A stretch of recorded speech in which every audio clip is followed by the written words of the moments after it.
Hey everyone, it's Amanda Marie and I'm back with a video for you. And this one is about overcommitment. And we may not always think about overcommitment as something that is related to health, but it absolutely is a big part of why we may feel tired, stressed, or in the middle of something that we don't know how we ended up in.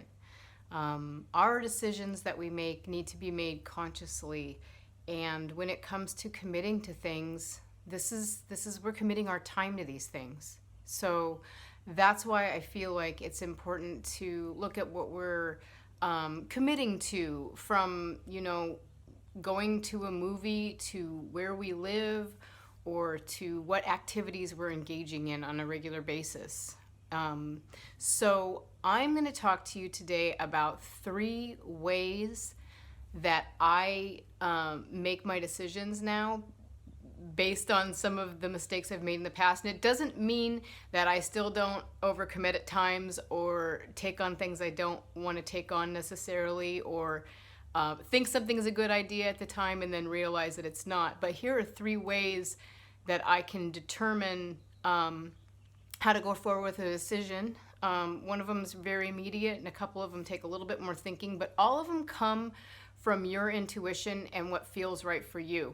So it's really important that we start paying attention to what's going on in our gut when we're making decisions and when we're thinking about doing things, so that we don't end up in something later that doesn't work for us. I'm not going to say that it's going to work every time, but these 3 tips I'm going to give you have been really helpful for me.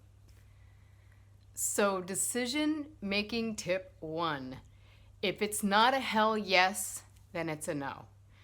This is something I use in usually smaller decisions, but it can be made in bigger decisions too, because sometimes you just know that it's not for you. And you can just say, no, that's not something I want to do.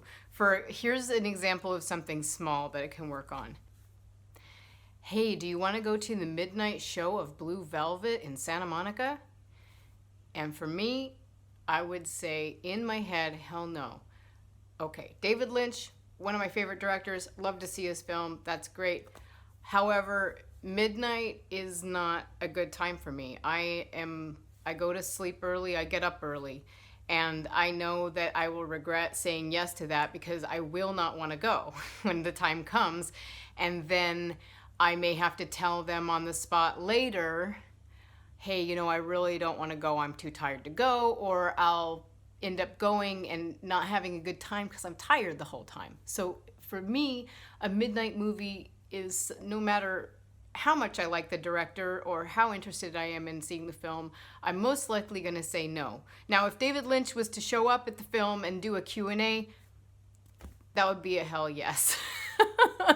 But really, I'm not going to go to a midnight movie. So that is a pretty good example of how to use that specific thing. For tip number 2 on making decisions on committing, this is a little bit more comprehensive. And for me, in my life, I usually have 2 to 3 year-long goals or long-term goals that I'm trying to get to. Like, for instance, with my living situation, at some point I have a vision of like nomadic living, possibly in a tiny home or a trailer type situation. So if certain things don't align with that, or aren't getting me closer to that, I may or may not want to make that decision. Or for instance, I'm very dedicated to doing taiko practice at this point.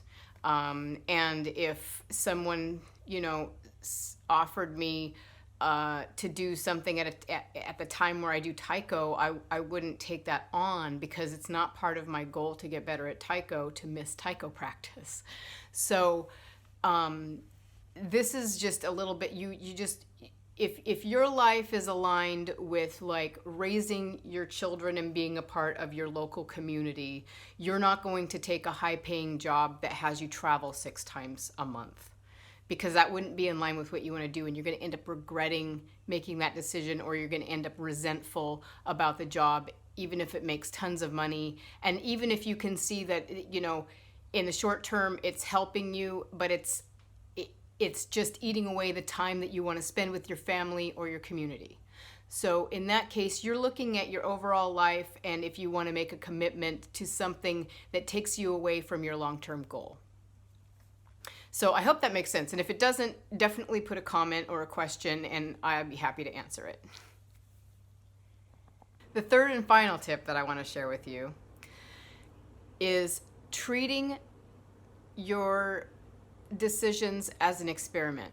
This works really well for something that, you know, you're not positive if you want to do or not, but there's an opportunity for you to try it out.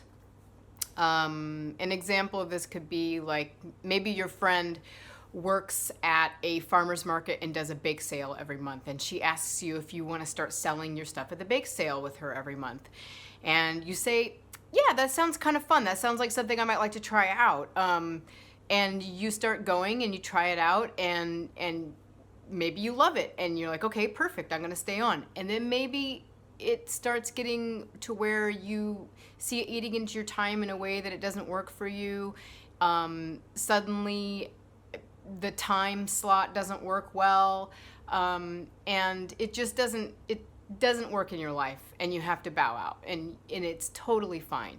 And we can also use this in something like dating too. Not get so serious, and just treat it as an experiment, and be open and get to know and see if this is a fit for your life, and they'll see if it's a fit for their life. I feel like this is just a really good way to see if something is going to work for you or not without overcommitting to it, so that you can see if it's going to work. So I hope that these tips are helpful to you, and if you have any other ideas, always, I'd love to see what they are. Go ahead and post below. And if you enjoyed this video, please like, comment, and subscribe. I will see you next time. Bye.